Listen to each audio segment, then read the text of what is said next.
शिव का क्या अर्थ है? अशिव वेश शिव धाम कृपाला। जब कल बाबा के गण बाबा का श्रृंगार कर रहे थे तो गोस्वामी जी कहते हैं स्वरूप कैसा बना है? अशिव वेश,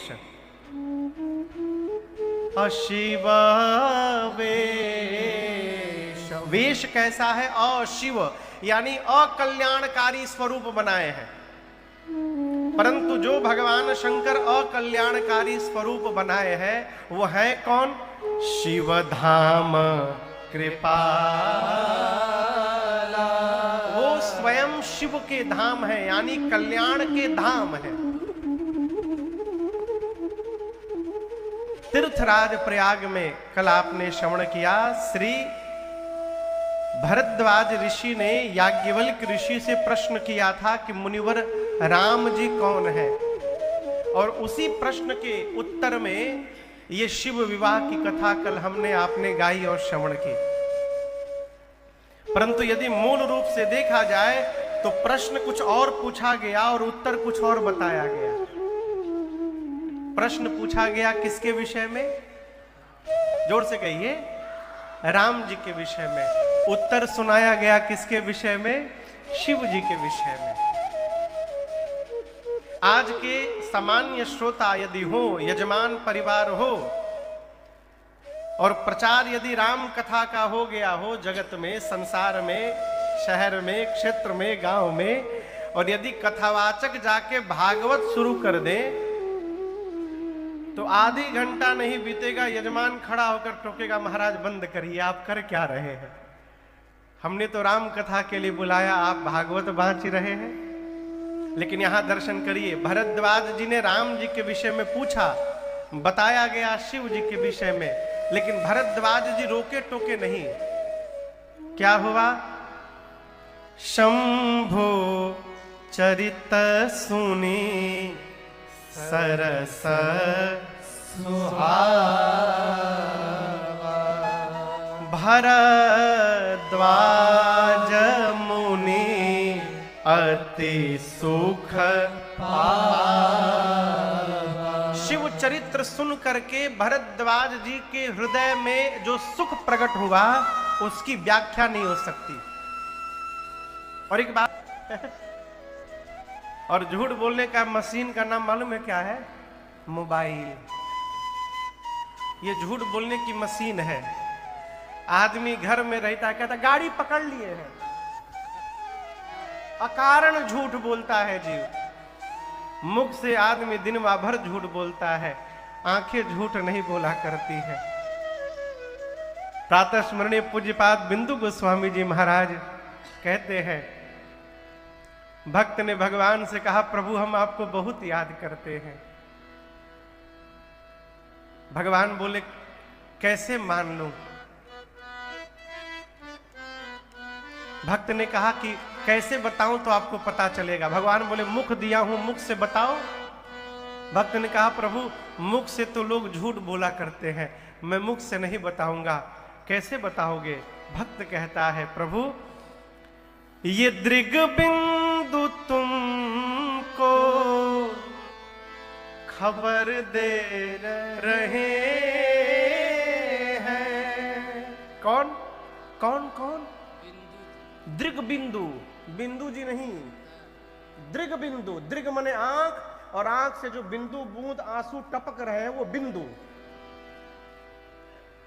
दृग माने आंख, और आंख से आंसू जो गिर रहे हैं। भक्त कहता है, प्रभु मुख नहीं बोलेंगे, ये आंसू आपको बताएंगे। ये दृग बिंदु तुमको खबर दे रहे हैं, ये दृग बिंदु तुमको खबर दे रहे हैं। क्या? कि है याद दिल में बराबर तुम्हारे, कि है याद दिल में बराबर तुम्हारे। आंखें झूठ नहीं बोला करती, जीवा झूठ बोलती है, आंखें झूठ नहीं बोलते। भगवान के भक्त को यदि पहचान करना हो तो उसका आइडेंटिफाइंग कैरेक्टर है, मानस में बताया गया है। अपने जाने में तो सब भगत है, तिलक लगा के चुटिया बढ़ा के घूम रहे हम भगत हैं, लेकिन कहने से भगत नहीं हो जाते, रहने से भगत होते हैं। और ये पता कैसे चलेगा कौन भगवान का भक्त है? तो राम जी खुद कहते लक्ष्मण जी से, भाई मेरे भक्त का पहचान क्या है?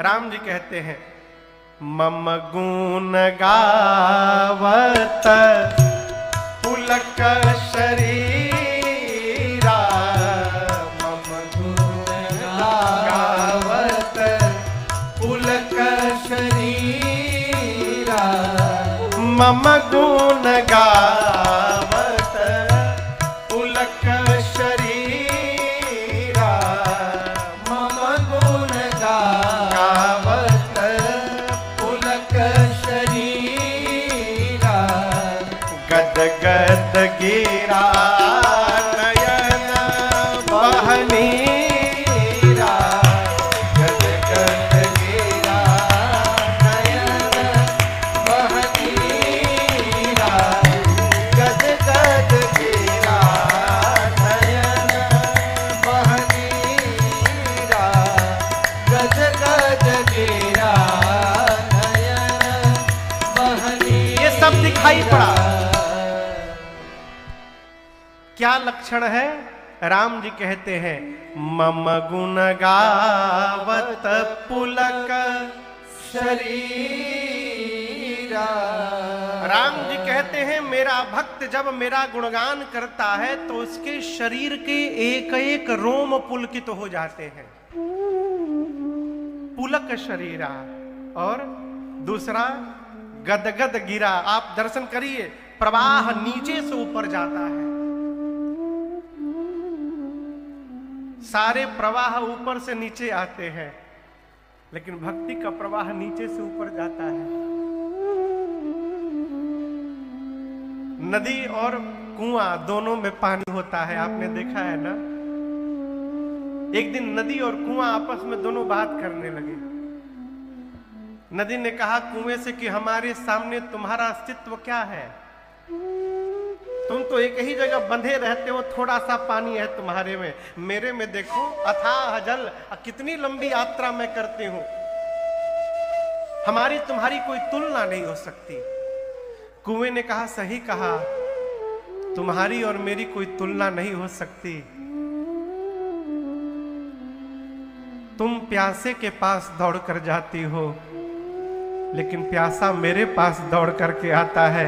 ये अंतर है हमारा तुम्हारा है। तुम ऊपर से नीचे भागती हो, अब मैं नीचे से ऊपर आया करता हूं। कुएं का पानी नीचे से ऊपर जाता है, नदी का पानी ऊपर से नीचे जाता है। कुएं ने कहा तुम्हारा पानी ऊपर से नीचे जाकर खारा हो जाता है, मेरा पानी नीचे से ऊपर आकर मीठा हो जाता है और प्यासे की प्यास को समाप्त कर देता है। भक्ति की धारा नीचे से बहती है। आप दर्शन करिए, राम जी कहते हैं, मम गुण गावत पुलक शरीरा। नीचे से प्रवाह प्रारंभ हुआ, शरीर का एक एक रोम पुलकित हो गया, ऊपर बढ़ा, गले में पहुंचा। अब गद गद गिरा, वाणी गदगद हो गई, अवरुद्ध हो गई, प्रवाह और ऊपर बढ़ा, आंख पर फिर नयन बहनीरा। भगवान के भक्त का यही एकमात्र लक्षण है कि वो भगवान की कथा गुणगान कहते सुनते एक एक रोम पुलकित हो जाए, वाणी अवरुद्ध होने लगे और नेत्र से झरझर प्रेम के अश्रु निकलने लगे। ये भगवान के भक्त का लक्षण है। और ये सारे के सारे लक्षण भरद्वाज जी में घटित हुए। नयन नीर रुमावली ठाड़ी। भरद्वाज जी तो ये सोच के गदगद हो रहे हैं। हाँ? मैंने इनसे पूछा राम जी के विषय में, ये बता रहे हैं शिव जी की कथा को। शिव कथा सुनकर इतना आनंद मिल रहा है, जब ये मेरे रघुनाथ जी की कथा सुनाएंगे तो कितना आनंद प्राप्त होगा, इसकी कल्पना करके और प्रेम बढ़ गया। भरद्वाज जी की इस भाव भंगिमा को देखकर याज्ञवल्क्य जी गदगद हो गए। कहे, आप धन्य है मुनिवर, आप धन्य है। आप ये न समझिएगा कि मैंने आपको ऐसे ही शिव जी की कथा सुना दी। प्रथम ही मैं कही शिव चरित, बूझा मरम तुम्हारा। पहले शिव कथा सुनाकर मैं आपका मरम जानने का प्रयास किया। भरद्वाज जी पूछे, क्या जाने आप? याज्ञवल्क्य ऋषि बोले, सुचि सेवक तुम राम के, रहित समस्त विकार। आप राम जी के पवित्र भक्त हैं। एक बात जीवन में ना याद रखिएगा, राम जी का भक्त वही हो सकता है जो पहले भगवान शंकर का भक्त बनेगा। बिना शंकर के शरण में गए राम जी और कन्हैया की भक्ति प्राप्त होने वाली नहीं है। पात्रता का निर्माण ही होता है भगवान शंकर की शरण में। इसलिए राम भक्ति प्राप्त करनी हो तो भगवान विश्वनाथ की शरण में दौड़िए, काशी जाइए, राम जी की भक्ति भगवान शंकर प्रदान कर देंगे। विश्वनाथ बिनु छल विश्वनाथ पद नेहु, राम भगत कर लक्षण एहु। याज्ञवल्क्य ऋषि ने कहा कि अब मैं आपको राम जी की कथा सुनाऊंगा, लेकिन एक बात कहूं, राम जी की कथा बहुत है। भरद्वाज जी पूछे, कितनी है? बोले 100 करोड़ शेष नारायण भी नहीं गा पाएंगे। 100 करोड़ समझते हैं? एक शेष नारायण के पास 1000 फन है, मुख। यदि 100 करोड़ शेष नारायण आ जाएंगे तो 10 खरब मुख हो जाएंगे।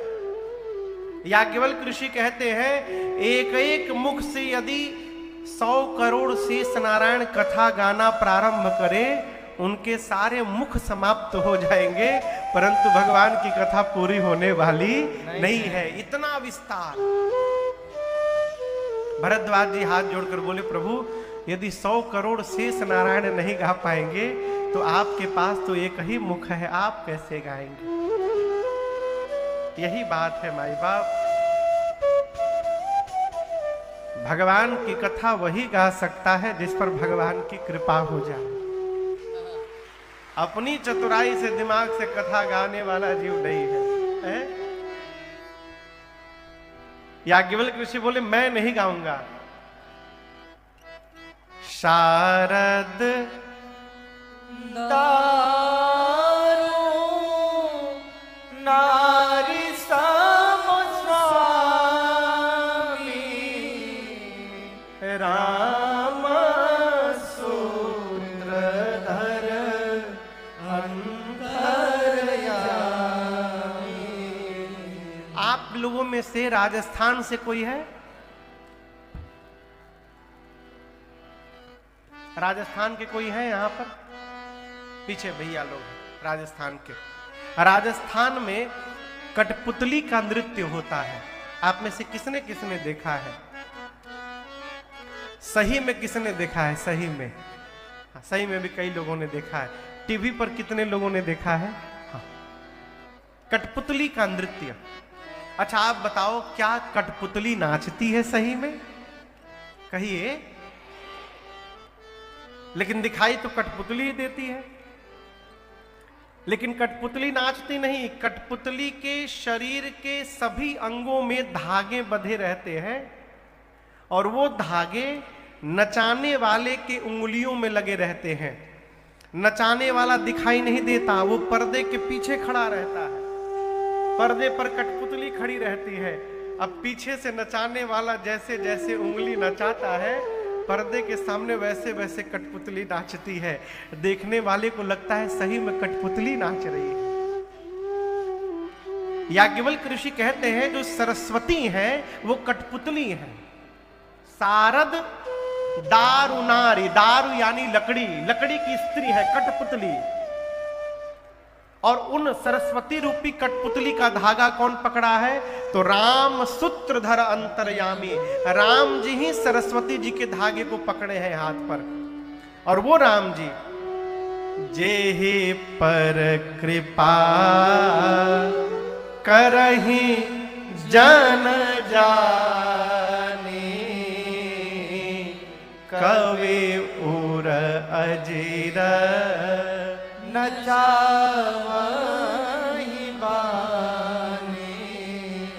राम जी जिस पर कृपा कर दें अपना जन जानकर, वही कवि की तरह अपनी जिह्वा को नचाने लगता है, वही भगवान की कथा गाने लगता है? इसलिए इस भ्रम में न रहा जाए कि हम गा रहे हैं। अब यहां एक प्रश्न होता है कि भगवान का जन कौन है? राम जी जिसको जन मानते हैं उस पर कृपा करते हैं, ये बड़ी अद्भुत बात। आपसे कहूं, भगवान सबको अपना जन मानते हैं। कमी भगवान की ओर से नहीं है, कमी हमारी ओर से है। हम ही भगवान को अपना नहीं मान पा रहे हैं। भगवान तो सबको मानते हैं। ये कैसे महसूस किया जाए कि भगवान हमको अपना मानते हैं? ये प्रश्न है। श्री रामचरितमानस में एक पात्र हैं जिनका नाम है काकभुशुंडी जी। आप लोग नाम सुने हैं ना? कहिए। कबूतर है ना वो? अच्छा कौवा है, अच्छा ठीक है, कौवा है। आपको बताऊं, पक्षियों में कौवे को चांडाल कहा गया है। पक्षियों का चांडाल कौन है? कौवा। अब आप भगवान की कथा की महिमा दर्शन करिए। जो चांडाल है वो व्यासपीठ पे बैठा हुआ है, भगवान की कथा गा रहा है। और जो राजा है वो सामने नीचे बैठ के कथा सुन रहे हैं। यही भगवान की कथा की महिमा है? जब श्री काकभुशुंडी जी ने गरुण जी को पूरी राम कथा सुना दी, तो गरुण जी महाराज काकभुशुंडी जी की बड़ी प्रशंसा किए। बोले आप तो अद्भुत हैं, ये हैं वो हैं। बोले आप भले कुछ कहिए लेकिन मैं अपने बारे में जानता हूं। लेकिन एक बात कहूं गरुण जी, आज धन्य मैं धन्य अति, यद्यपि सब विधि यद्यपि मैं नीच हूं, चांडाल हूं, सब प्रकार से हीन हूं, लेकिन आज मैं धन्य हो गया। अब धन्य नहीं हुआ, आज धन्य मैं धन्य अति। गरुण जी पूछे कैसे धन्य हो गए? काकभुशुंडी जी बोले, निज जन जानी राम मोहि, संत समागम धीर। काकभुशुंडी जी कहते राम जी मुझे अपना जन जानते हैं, इसलिए आज मुझे सत्संग का अवसर प्रदान कर दिए, इसलिए मैं धन्य हो गया। अब ये कथा कह रही है यदि हमको आपको जीवन में क्षण मात्र भी सत्संग प्राप्त हो रहा है तो आनंद में रहिए। क्यों? ये विश्वास में रहिए कि भगवान हमको अपना जन जानते हैं, इसलिए सत्संग प्राप्त हुआ है। बिना जन जाने सत्संग मिलने वाला नहीं है, ये प्रमाण है। यहां जितने लोग बैठे हैं सबको रघुनाथ जी अपना जन मानते हैं। भगवान तो सबको मानते हैं, हम ही नहीं मान पाते। हमारे पूज्यपाद गुरुदेव भगवान की एक रचना है, कहते हैं इनकी करुणा में कोई कमी है नहीं, पात्रता में हमारे कमी रह गई। इनकी करुणा में कोई कमी है नहीं, इनकी करुणा में कोई कमी है नहीं, पात्रता में हमारे कमी रह गई, पात्रता में हमारे इनकी ममता, इनकी ममता में कोई कमी है नहीं, इनकी ममता में कोई कमी है नहीं। योग्यता में हमारे कमी रह गई, योग्यता में हमारे कमी रह गई।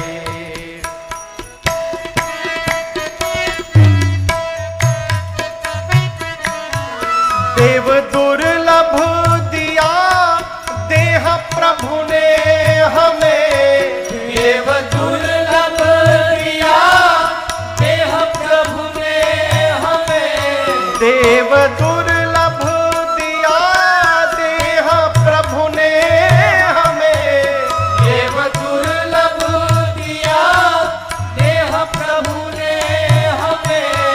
जो है आगार सुख साधनों का विमल, जो है आगार सुख साधनों का विमल। इनकी ममता, इनकी समता में कोई कमी है नहीं, पुत्रता में हमारे कमी रह गई। इनकी समता में कोई कमी है नहीं, पुत्रता में हमारे कमी रह गई।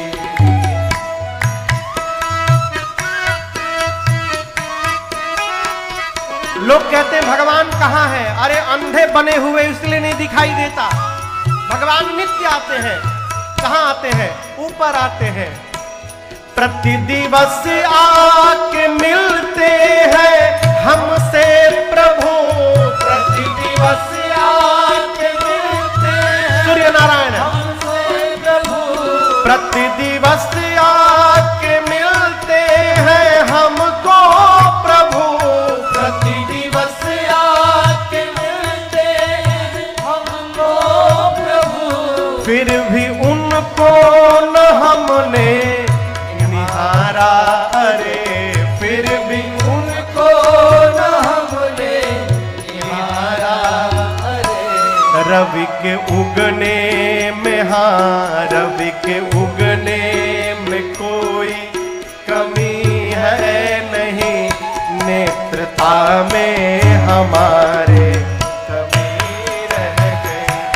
रवि के उगने में कोई कमी है नहीं, नेत्रता में हमारे कमी रह गई।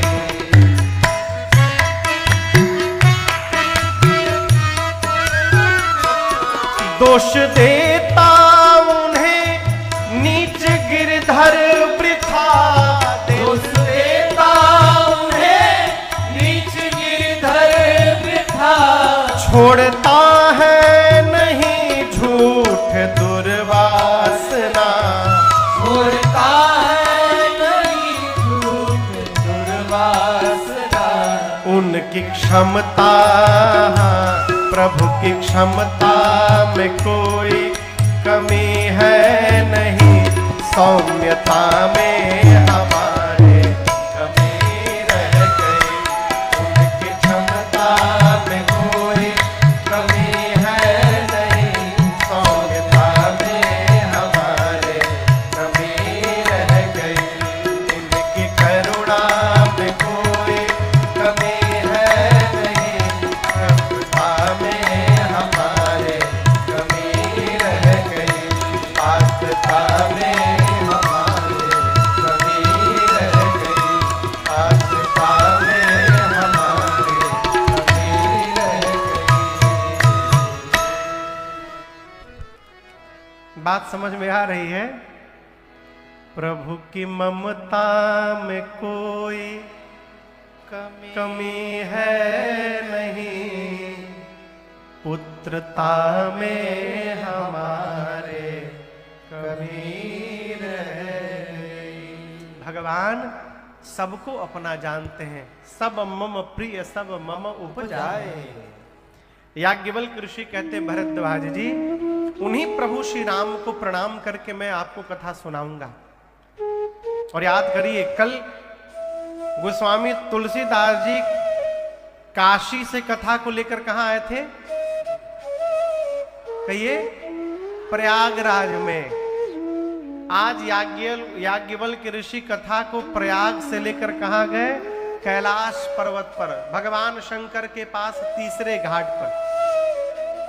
भैया लोग खड़े कहां हैं? बैठ जाइए, जगह है बैठने के लिए।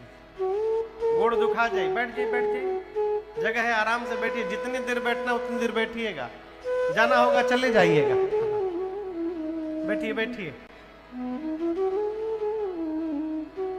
कैलाश का दिव्य शिखर, जहां पर भगवान शंकर और मेरी मां भवानी जी का सदैव वास है। आपको बताऊं, उस कैलाश पर एक विशाल बट वृक्ष है। बट विश्वास अचल निज धर्मा, तीरथ राज प्रयाग समाज सुकर। बरगद के वृक्ष को एक दिन भगवान शंकर ने देखा। मन में ऐसा भाव जागृत हुआ कि अपने हाथ से बागंबर बिछाकर और भगवान शंकर सहज ही वहां बैठ गए। देखिए, भगत वही भजन कर सकता है जो जीवन में जितना सहज होगा। आप समझ रहे हैं? जो जितना बनावट से दूर रहेगा वो उतना भगवान के निकट रहेगा, और जहां जितनी बनावट हो जाएगी वहां भगवान से उतनी अधिक दूरी हो जाएगी। है? सहज रहिए। भगवान सब जानते हैं हो। जो भी भला बुरा है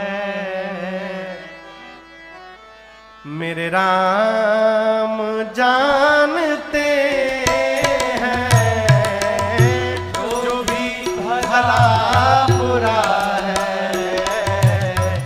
मेरे राम जानते हैं।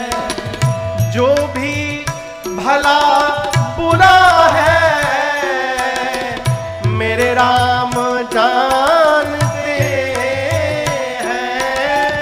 जो भी भला बुरा है मेरे राम जानते हैं। और क्या? बंदे के दिल में क्या है, बंदे के दिल में क्या है मेरे राम जानते हैं। बंदे के दिल में क्या है मेरे राम जानते हैं।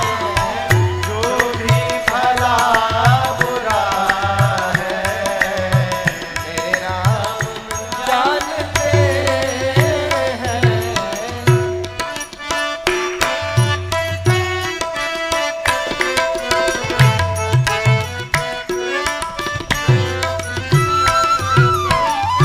आता कहां से कोई,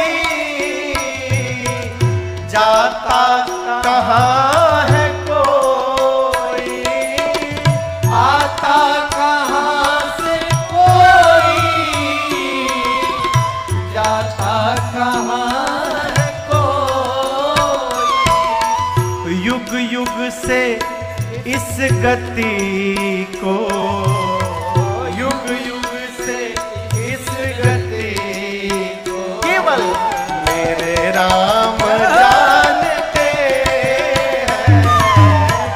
युग युग से इस गति को मेरे राम जानते हैं। जो भी भला बुरा है मेरे राम जानते हैं।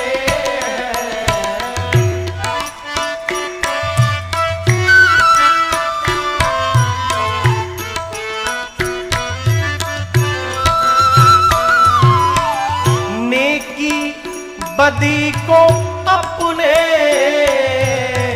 जितना भी हम छिपा ले, नेकी बदी को अपने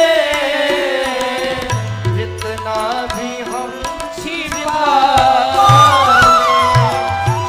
राम को पता है, श्री राम को पता है, मेरे राम जानते हैं, श्री राम को पता है, मेरे राम जानते हैं, जो भी भला बुरा है, मेरे राम जानते हैं।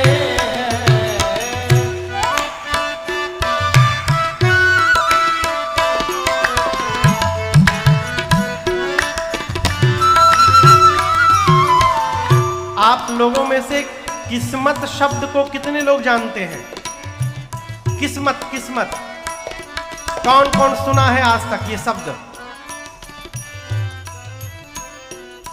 आप लोग नहीं सुने हैं कभी? सुने हैं? अच्छा अच्छा, हम समझे नहीं सुने हैं। साधक कहता है किस्मत के नाम को तो सब जानते हैं, किस्मत के नाम को तो सब जानते हैं, लेकिन किस्मत में क्या लिखा है, किस्मत में क्या लिखा है, ये बात मेरे राम जानते हैं। किस्मत में क्या लिखा है, मेरे राम जानते हैं, जो भी भला बुरा है, मेरे राम जानते हैं, भक्त के दिल में क्या है, मेरे राम जानते हैं, मेरे राम जानते हैं, मेरे राम जानते हैं। बंदे के दिल में क्या है, मेरे राम जानते हैं। भगवान सब जानते हैं, इसलिए सहज रहिए। जो जितना सहज होगा वो उतना सरल होगा।